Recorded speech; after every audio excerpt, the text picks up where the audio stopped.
இந்த பத்ததி முழுவதும் பாதுகைகளில் காணப்படும் குமிழ்களை வர்ணிக்கிறார். ஸ்லோகம் 801.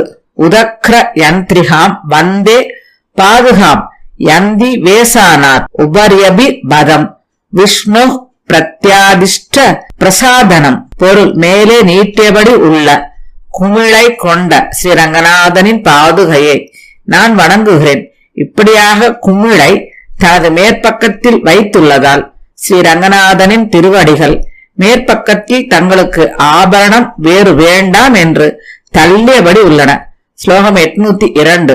பிரசபம் பிரதிருத்திய கண்டகாதீன் பவதி சௌரி பதாம் விஜாத் அதஸ்தாத் சரணாவனி தாரயதி அமுஸ்மின் உசிதச் சாயம் உபரியபி பிரதீகம். பொருள்: ஸ்ரீரங்கநாதனின் பாதுகையே, ஸ்ரீரங்கநாதனின் தாமரை போன்ற திருவடிகளின்